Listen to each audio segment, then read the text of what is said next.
प्रिय विद्यार्थियों, एटीएस बानसूर की मैथ्स की ऑनलाइन क्लास में आपका पुनः हार्दिक स्वागत है। हम लोग पढ़ रहे थे यूनिट 16.2 और कल आप लोगों ने देखे क्वेश्चन नंबर 9। अब मैं यूनिट 16.2 का क्वेश्चन नंबर 10 करता हूँ। बढ़िया सवाल है, बोर्ड में पूछा गया क्वेश्चन है। क्वेश्चन नंबर 10 आता है, एक बेलनाकार कुएं की गहराई आपको 20 मीटर दी गई। कुएं का व्यास आपको 7 मीटर दिया गया है। इस कुएं से निकाली गई मिट्टी से 22 मीटर गुणा 14 मीटर का एक चबूतरा बनाया गया है। तो आपसे वो पूछ रहा है कि चबूतरे की ऊंचाई क्या होगी। सीधी सी बात है, कुएं से निकाली गई मिट्टी से वो चबूतरा बना रहा है। तो यहाँ से एक बात बिल्कुल स्पष्ट क्लियर हो गई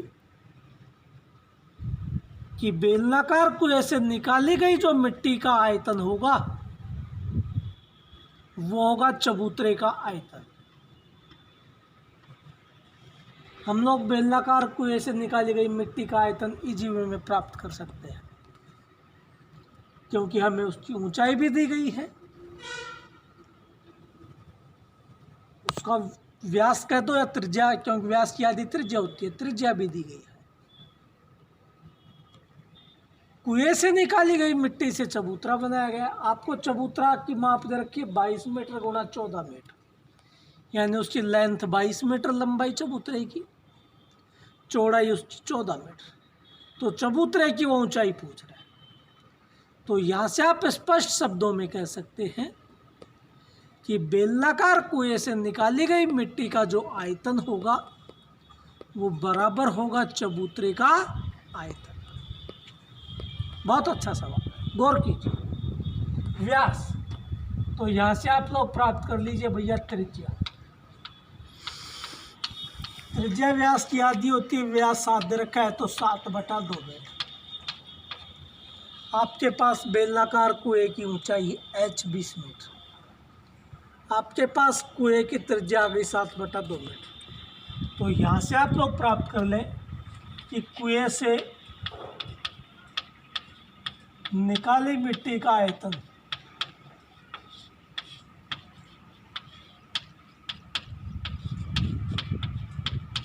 कुएं से निकाली मिट्टी का जो आयतन होगा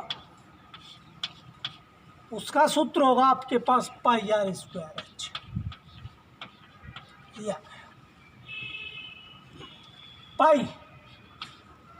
पाई का मान 22/7,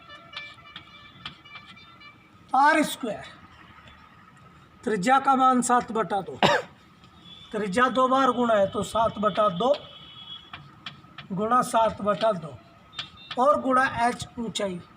ऊंचाई आपके पास 20 दे रखी है, 20 घन मीटर। कुएं से निकाली गई मिट्टी का आयतन आ गया। 7 से 7 कट गया, 2 एकम 2, 10 बार कट गया, 2 एकम 2, 11। 11 को 7 से गुणा किया, 11 7 77 और 1 0 770 घन मीटर।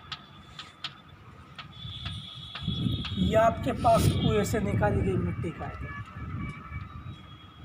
इस कुएं से निकाली गई मिट्टी से 22 मीटर गुणा 14 मीटर का एक चबूतरा बनाया गया। ध्यान दीजिए, आपके पास चबूतरे की लंबाई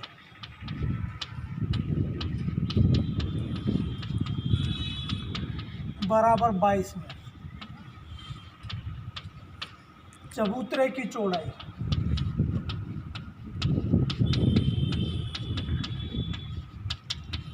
बराबर 14 मीटर। चूंकि बेलनाकार कुएं से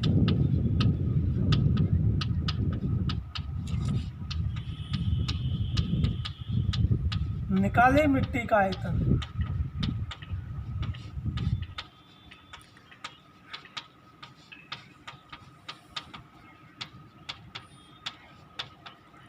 बराबर बेलनाकार को ऐसे निकाली गई मिट्टी का आयतन बराबर होगा चबूतरे का आयतन।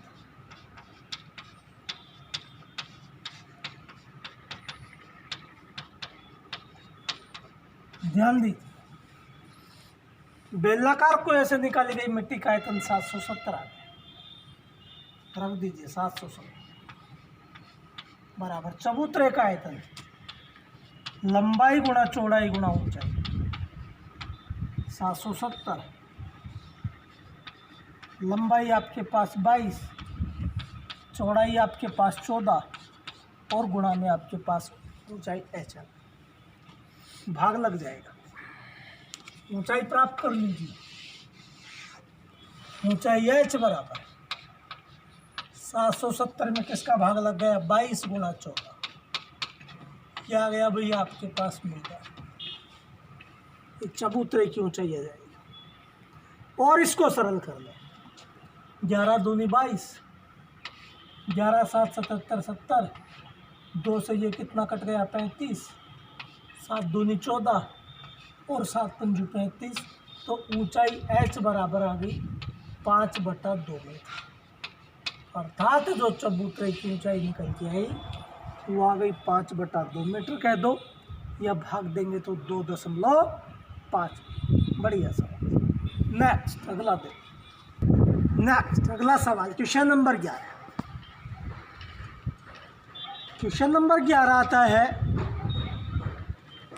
कि एक बेलनाकार बर्तन में भरे पानी का आयतन आपको दे रखा है 30,800 घन सेंटीमीटर। बेलनाकार बर्तन में भरे पानी का आयतन आपको दिया गया है 30,800 घन सेंटीमीटर।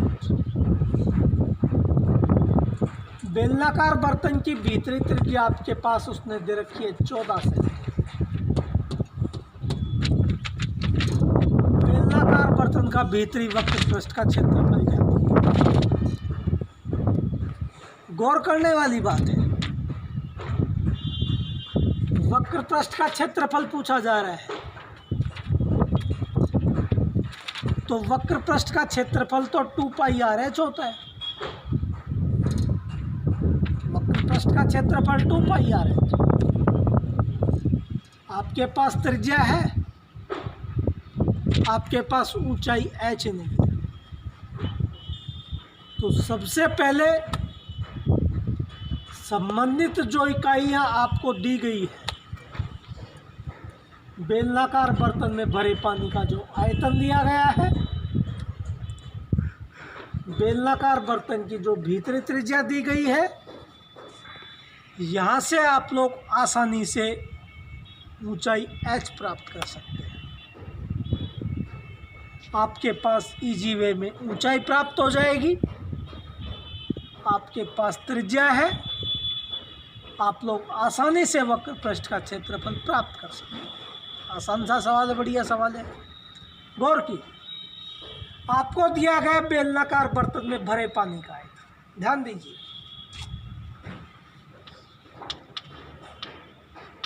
बेलनाकार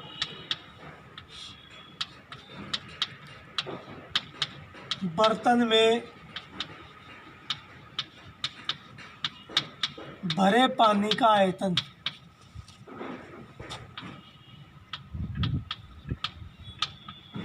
ध्यान दीजिए, बेलन का आयतन, बेलन का आयतन का रिजल्ट πr²h, क्योंकि मुझे यहां से ऊंचाई h प्राप्त करनी है। रिजल्ट रख दिया πr²h। ये बेलन का आयतन का सूत्र होता है। बेलनाकार बर्तन में भरे पानी का आयतन 30,800 दे रखा है, तो आयतन की जगह आप लोगों ने रख दिया 30,800। बहुत अच्छी। बराबर पाई का मान 22/7, r² का मान 14 गुणा 14, क्योंकि त्रिज्या 2 बार गुणा है, और गुणा ऊंचाई h। ऊंचाई h का मान ज्ञात करेंगे, सारी संख्याएं गुणे के रूप में इसको इधर लेके आएंगे तो भाग में चली जाएगी। ऊंचाई h प्राप्त कर लीजिए। ऊंचाई h बराबर ये आ गया 30,800, भाग लग जाएगा, भाग गुणे में बदल गया। 22/7 का उल्टा 7/22, 14 का उल्टा 1/14 और 14 का उल्टा 1/14। इकाई आपको सेंटीमीटर में दे रखी है, सेंटीमीटर। ये आप लोगों के पास ऊंचाई h प्राप्त हो गई। और इसको छोटा कर लीजिए, काट लीजिए, सरल कर लीजिए। 7 से काट लें, 7 एकम 7, 7 दूनी 14, 2 बार कट गए। 2 एकम 2, 15 दूनी 30, 2 चौका 8, 2 0, 15,400 बार। और काट लीजिए। 22 एकम 22, 22 बार। 22 सत्तू 154, 7 बार कट गया, 700। और काट लीजिए। 14 एकम 14, 14 पंजू 70, ये आ गया 50। ऊंचाई h बराबर आपके पास आ गई 50 सेंटीमीटर। आप लोगों के पास बेलनाकार बर्तन की ऊंचाई आ गई। आपके पास बेलनाकार बर्तन की त्रिज्या है। आपसे पूछा जा रहा है वक्र पृष्ठ का क्षेत्र। त्रिज्या भी है और ऊंचाई भी है, कोई प्रॉब्लम ही नहीं है। आ जाओ। आपसे जो पूछ रहे हैं वो पूछ रहा है बेलनाकार बर्तन का